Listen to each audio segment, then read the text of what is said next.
से एक और अहम जानकारी। सीपीएस मामले पर नरेश चौहान का एक बयान सामने आया। हिमाचल में सीपीएस बनाने का एक्ट है, सरकार नियमों के तहत ही कोर्ट में अपना पक्ष रख रही है, ये बात कही गई। हमें उम्मीद है कि सही फैसला जरूर होगा। दरअसल आप ये जानते हैं कि सीपीएस मामला कोर्ट में विचाराधीन है।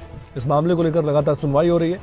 सरकार को लगता है कि सरकार के ही पक्ष में फैसला आएगा, लेकिन दलीलें दोनों तरफ से दी जा रही है। सरकार कह रही कि इस पर एक्ट है, नरेश चौहान बता रहे हैं।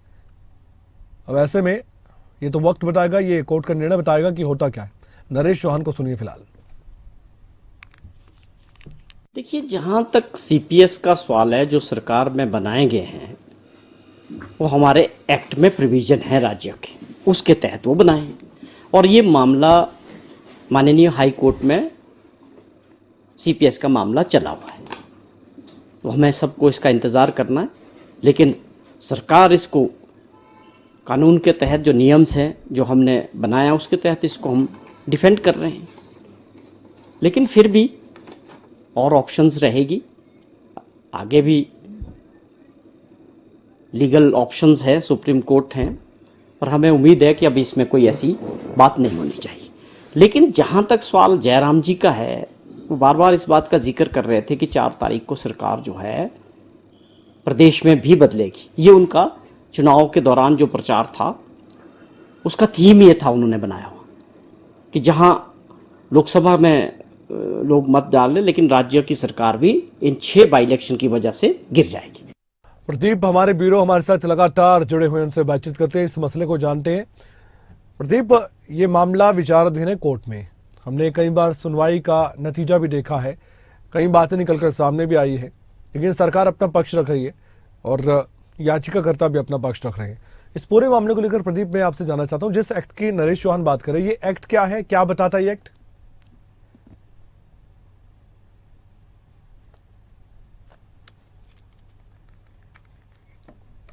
प्रदीप, मेरी आवाज आप तक पहुंच पा रही? फिर से मैं कोशिश करूंगा आपसे जुड़ने की। फिलहाल एक बार फिर से मामला बता दें। ये मामला जो है हाई कोर्ट में है और हाई कोर्ट में सुनवाई दर सुनवाई हो रही है। अब जो सीपीएस है वो बनाए गए थे कांग्रेस सरकार की तरफ से।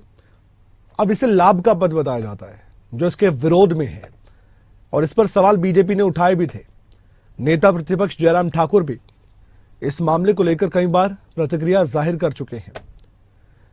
क्या आने वाले वक्त में सरकार के खिलाफ ये फैसला आता है या नहीं, ये तो समय ही बताएगा, ये भविष्य के गर्भ में छिपा है। लेकिन हाँ, विकल्प की बात खुद नरेश चौहान ने की है कि इसके बाद सुप्रीम कोर्ट भी है, इसके बाद और भी कानूनी विकल्प बचते हैं, लेकिन उम्मीद जताई गई है कि सरकार के पक्ष में ही निर्णय आएगा। प्रदीप, मैं आपसे पूछ रहा था, जो नरेश चौहान एक्ट की बात कर रहे थे, ये एक्ट क्या बताता है, क्या कहता है सीपीएस को लेकर? बिल्कुल, देखिए, जैसे देखा जाए तो हिमाचल प्रदेश में सीपीएस की नियुक्तियों से जुड़ा हुआ एक कानून पहले से ही बना हुआ है, और इसी कानून को, जो एक्ट है, इसको ही चुनौती दी गई है हिमाचल प्रदेश हाई कोर्ट में। और इसमें जो नियुक्तियां हुई है सीपीएस की, उससे जुड़े हुए अलग अलग हाई कोर्ट के और सुप्रीम कोर्ट के जो फैसले हैं उनको भी इसमें रखा गया है याचिकाकर्ता पक्ष की तरफ से, और किस तरह से सुप्रीम कोर्ट ने मुख्य संसदीय सचिवों की नियुक्तियों को अवैध करार दिया था, असंवैधानिक करार दिया था। तो इसी से जुड़ा ये मामला है। 3 कुल मिलाकर याचिकाएं हैं, और उसमें 2 याचिका, एक बीजेपी की और एक कल्पना देवी वाली याचिका है। जो बीजेपी विधायक हैं सतपाल सत्ती और 11 अन्य विधायक, उनकी याचिका पर फैसला सुरक्षित कर लिया गया है पहले ही। लेकिन अभी एक जो याचिका है पीपल फॉर रिस्पॉन्सिबल गवर्नेंस, उसके याचिका पर सुनवाई चल रही है। तो अब उस पर भी आगे जो फैसला है उसमें रिजर्व होना है या क्या होना है, ये देखने वाली बात होगी। और फिर तीनों का एक डिटेल्ड फैसला हाईकोर्ट की तरफ से आएगा। इसमें क्या आता है ये भविष्य के गर्भ में है, क्योंकि दोनों पक्षों ने, याचिकाकर्ता पक्ष भी और दूसरी तरफ से जो सरकारी पक्ष है, उन्होंने अपनी अपनी दलीलें पहले भी दी है और अभी भी दलीलें इसमें दी जा रही हैं। यहाँ पर जो याचिकाकर्ता पक्ष का कहना है कि ये नियुक्तियां असंवैधानिक है, ऑफिस ऑफ प्रॉफिट है। तो ऐसे में इनको मंत्रियों जैसा दर्जा दिया गया है, मंत्रियों जैसी सुविधाएं ये ले रहे हैं, जबकि संविधान ये कहता है कि जितने कुल विधायक हैं या सांसद हैं उसका 15% ही मंत्री बनाए जा सकते हैं। हिमाचल में मुख्यमंत्री को मिलाकर इनकी संख्या 12 बनती है। लेकिन यहाँ पर सीपीएस 6 और बना दिए गए हैं। तो ये कहीं ना कहीं उल्लंघन हुआ है संविधान का भी, और अलग अलग समय में जब कोर्ट के आदेश भी इसमें आए हैं तो उनके आदेशों का भी ये उल्लंघन है। ये कुल मिलाकर याचिका है। दूसरी तरफ सरकार का जो पक्ष है उनका कहना यह है कि हमने एक पद क्रिएट किया है, यानी सीपीएस एक पद क्रिएट किया है और बाकायदा हमारे पास अपना एक्ट है, उसको आज तक किसी ने चैलेंज नहीं किया, ना उसको गैर संवैधानिक ठहराया है। लेकिन इनको हमने मंत्रियों जैसी कोई सुविधाएं नहीं दी है। तो इसी पर बहस हुई है और इसमें अब देखना ये होगा कि दोनों तरफ से जो बहस हुई है उसके बाद हाईकोर्ट इसमें क्या फैसला करता है, क्योंकि हाईकोर्ट में ये जस्टिस विवेक सिंह ठाकुर और जस्टिस बिपिन चंद्र नेगी उनकी कोर्ट में ये मामला लगा हुआ है।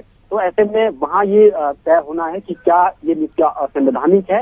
हालांकि इससे पूर्व सरकार जो है इसी से जुड़े कुछ और मामले भी सुप्रीम कोर्ट में पेंडिंग है, तो उनमें उनके साथ इस मामले को जोड़ने की याचिका लेकर सुप्रीम कोर्ट गई थी। तो सुप्रीम कोर्ट ने इसे सुनने से इनकार किया था और उन्होंने कहा था कि आप हाईकोर्ट ही जाइए, वहां पर इसकी सुनवाई पहले की जाए। और दूसरी तरफ अगर जो याचिकाकर्ता पक्ष की तरफ से बात की जाए तो उन्होंने अलग अलग हाईकोर्ट के भी और इसमें जो आदेश आए हैं पूर्व उनका इसमें इन नियुक्तियों में जिक्र किया है कि किस तरह से मुख्य संसदीय सचिवों की नियुक्तियों को असंवैधानिक जो है वो करार दिया गया है। तो अब ये देखना होगा कि हिमाचल हाईकोर्ट इसमें फैसला क्या करता है और उसके बाद अगला स्टेप क्या रहेगा दोनों पक्षों का। जी बहुत बहुत धन्यवाद जानकारी देने के लिए विस्तार से इस खबर पर आपका प्रदीप।